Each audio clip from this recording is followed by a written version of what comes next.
Desde siempre me atrajeron los países distintos, los países donde se puede aprender algo. Porque los países de nuestro entorno inmediato, Francia, Inglaterra, Italia, etcétera, son ya muy parecidos a los nuestros, están accesibles, están muy cerca, vas a estudiar allí, vas de turismo y no tienen para mí el atractivo de Japón, de China, de Oriente en general, ex Oriente Lux, de donde procede la cultura en general desde los albores del desarrollo de la humanidad, ¿no? De la India, la literatura de los Vedas, etc. Y tuve la suerte de que en 1972, cuando en el otoño de aquel año ingresé en la carrera diplomática, al poco tiempo fui destinado a la Embajada de España en Japón, a donde llegué el 2 de febrero del 73 y no me gustaba nada al principio, hasta que me acabé enamorando del Japón, y como siempre dice un viejo dicho, en Oriente se entra llorando y se sale llorando porque no te quieres marchar. Entonces, ese puesto abrió para mí el hoy fascinante Extremo Oriente, donde se desarrolló la mayor parte de mi carrera, salvo Estocolmo, Buenos Aires y Sudáfrica. Los demás son todo puestos orientales.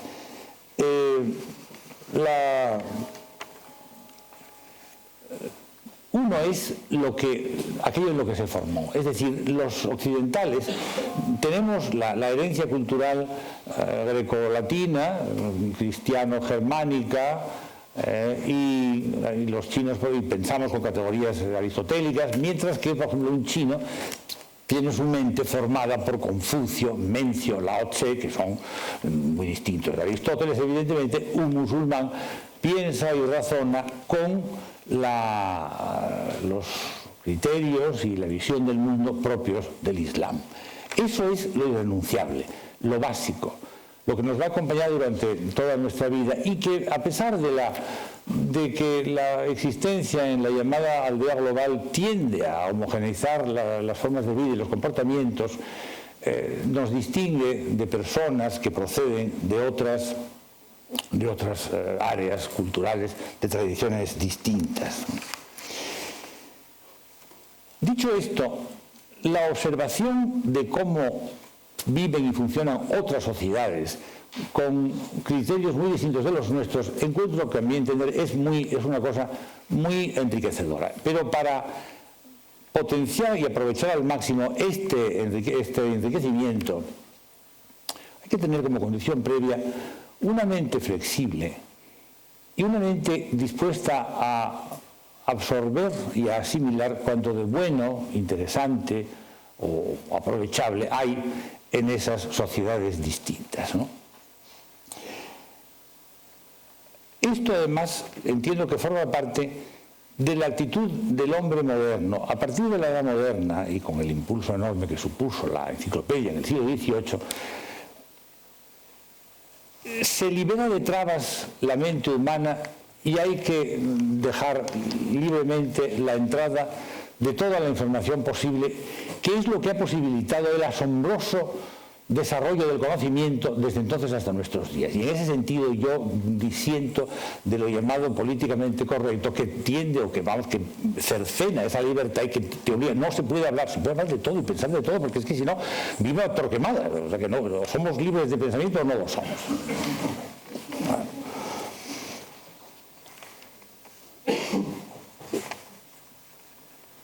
El diplomático tiene tres misiones fundamentales, que son representar, observar e informar.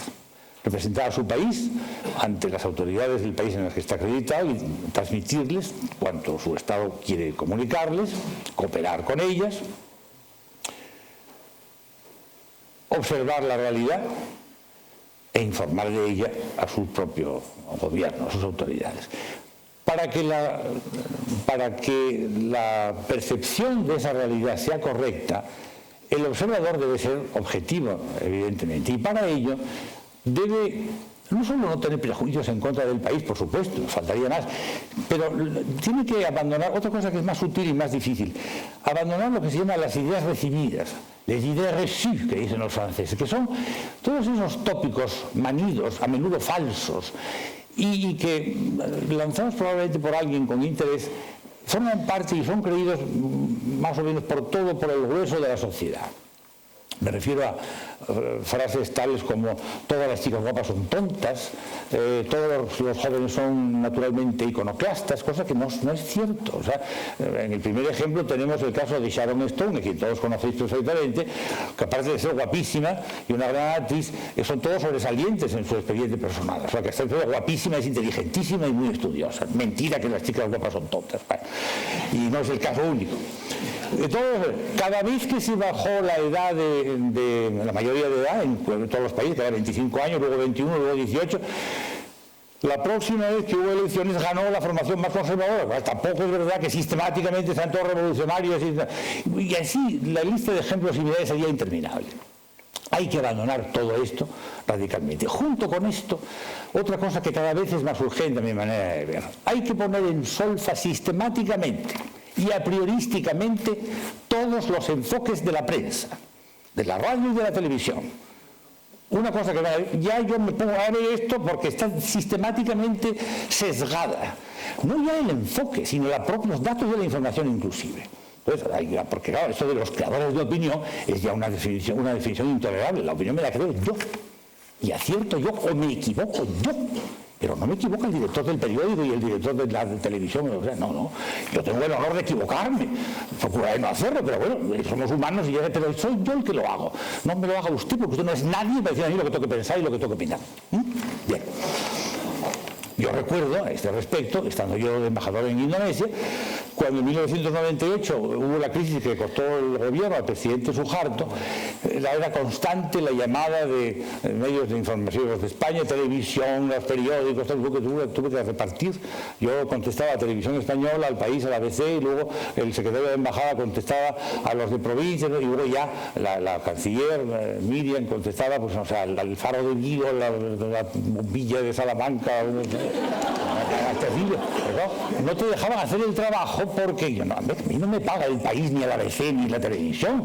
Yo me debo al Ministerio de Asuntos Exteriores. Claro, como no contestes, ¿para qué queremos más? El embajador impertinente que se cree que estamos en la edad media. Entonces puedes decir, a ver, aquí está la tensión se produjo cuando pretendían estos señores, mis interlocutores, una emisora de radio y un diario, que yo corroborase la pretensión de ellos, a 14.000 kilómetros de distancia, de que Indonesia estaba al borde de la guerra civil, cosa que, como todos dicen, no hubo tal guerra civil, cosa tenía razón yo, sin darse cuenta. Yo tengo que decir la verdad, la que es, que hay la tensión que hay, que no es ni más de la que hay ni menos de la que hay. Hay lo que hay.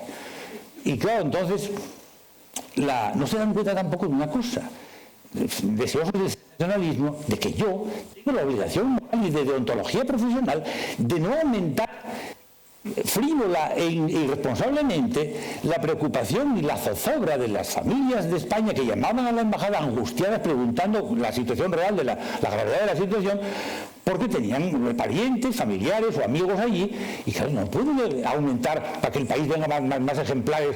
No, una obligación de decir lo que es y de tranquilizar a la gente, porque no era para tanto ni muchísimo menos la cosa.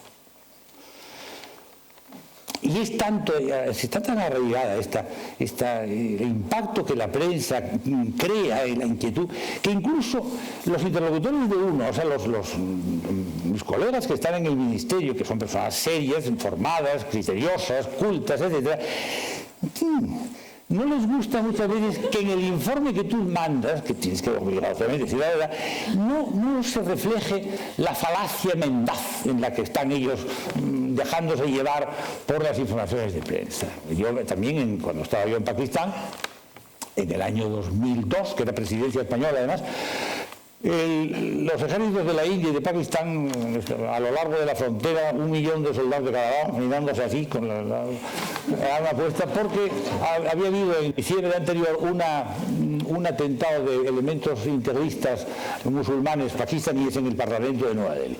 No hubo guerra, como los dos países además tienen la arma nuclear. Empezó la prensa internacional a especular frívolamente con la posibilidad de una guerra atómica entre Pakistán y la India, disparate total, que yo desde el primer momento en mis informes al inicio descarté. No se anda por la vida tirando bombas nucleares como si fuera agua para regar las plantas. Pero claro,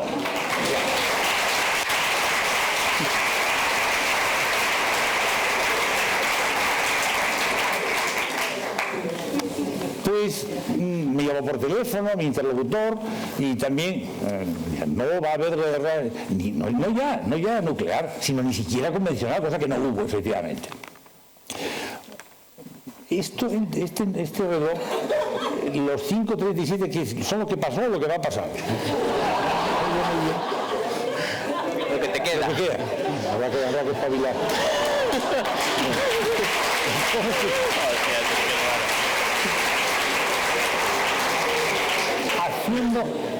Haciendo un resumen rápido de las más sobresalientes experiencias de mi carrera, vamos a ver, de Japón aprendí el asombroso sentido de la responsabilidad que tienen los japoneses hasta extremos realmente increíbles, sobre todo desde la frivolidad europea y española de ahora, que esto es algo tremendo. Todo ello es por el respeto al otro, porque los japoneses dicen no puedo faltar a la palabra dada, tengo que cumplir escrupulosamente lo prometido, y claro, eso exige de ti un trato recíproco, ¿no? Entonces ya quedas muy mal. Japón, un país admirable donde a esto se une la perfecta y exquisita cortesía de los japoneses, los buenos y excelentes modales, único país que tiene esas características, porque hay países en Occidente muy eficaces y que funcionan muy bien, no tan bien como en Japón, pero que la gente, pues el trato deja que desear, no somos simpáticos, somos antipáticos, etc. No tiene materias primas de ninguna clase, no tiene, por ejemplo, mineral de hierro, por no tener nada, y la primera siderúrgica del mundo es Nippon Steel. Todo eso aquí no se suele decir mucho porque no quedamos mal. De China aprendí la importancia de la vida del respeto mutuo y de la consideración mutua. Es regla fundamental en la sociedad china, lo que dicen ellos, no hacer perder la cara a los demás, que significa dejarlos en mal lugar o hacer el ridículo. Si hay que llamar la atención, por ejemplo, a un colaborador, a un subordinado, por supuesto se le debe llamar la atención porque ha hecho alguna cosa mal, pero con dos condiciones que son muy serias y que no se pueden saltar, que son: hay que hacerlo en un tono como el que estoy hablando yo ahora, nada de dar gritos, porque es ofensivo y tal, y en privado que no se entere nadie. No se puede dar voces a una persona delante de los demás, es humillarlo. Durante la Revolución Cultural del Poder, que lo sabe muy bien, hacía lo siguiente sevicia, que era colocar un cartel: aquí a esta persona ha hecho esto, y los paseaban por la ciudad. Bueno, pues muchos de ellos, no todos, pero muchos de ellos al volver a casa se suicidaban porque no pueden mirar ya a la cara de nadie. No puedes hacer perder la cara a los chinos, y de ahí que hay un malentendido muchas veces, que es que ellos nunca van a perder la compostura porque no pierden la cara respecto a sí mismos, por su propio código de conducta. Pero claro, eso hace lo siguiente: si el extranjero se porta mal con ellos, ya cuando llega el momento duro para el extranjero, los chinos no van a mover un dedo por él. Si te portas bien, se vuelcan contigo. Y entonces, cuando no... Dicen, ¿por qué están sonriendo? Y sin embargo luego los necesita y tal. No, recapacite usted. ¿No se habrá portado usted mal con ellos en su momento y ahora está usted pagando lo que hizo? Ellos nunca van a dejar de sonreír porque de cara a sí mismos quedan mal. Usted es el que quedó mal con ellos y ya está pagando la consecuencia. Además, está usted en cuenta que usted está en casa de ellos. Los amos de China son los chinos. Usted está de visita, pues no pliegue usted a las condiciones. Y del mundo islámico, Pakistán fundamentalmente, Indonesia, pero ya es menos musulmana, pues hay unos conflictos graves de que el Islam está resentido con Occidente, eso nos llevaría muy lejos y no hay más tiempo, pero en fin, una cualidad es muy parecida. Yo aprendí mucho de España, bueno y malo, en Pakistán, del mundo islámico. Usted no sabe con quién está hablando, que eso no se dice en Ginebra, pero aquí sí procede de allí, procede del Islam. Nos dejaron una cosa buena, que es la facilidad para las relaciones personales, que no todos los pueblos la tienen. Los orientales a los que conozco, pakistaníes, japoneses, chinos, etc., cuando vienen a Europa, la verdad es que de España se van muy contentos porque encuentran una cordialidad, una facilidad en el trato, que eso sí nos lo dejaron los moros, y que es una cosa positiva y que gusta mucho a todos ellos. La otra que nos dejaron es el mazapán, no lo puedo evitar de decir, es una cosa buenísima. Cosa buenísima que desgraciadamente yo ahora no puedo consumir porque la glucosa está un poco alta en la sangre y no, mejor no. Vamos. Y en fin, como resumen general, yo creo que debemos estar siempre alerta frente a la información, frente a la observación de las cosas, no dejarnos llevar por los tópicos, y si nos dejamos llevar por la comodidad de ir en el, debe ser, yo nunca lo hice, pero eso de ir en el rebaño con los borregos de Panurgo, todos calentitos ahí, una oveja adelante, otra detrás, otra derecha, otra izquierda, otra aquí, debe ser muy cómodo. Pero entonces, no nos quejemos luego, si el pastor nos hace ir por derroteros que le convienen a él y no a nosotros, ya luego no nos podemos quejar ni oponer a ellos. Nada más. Muchas gracias. Gracias.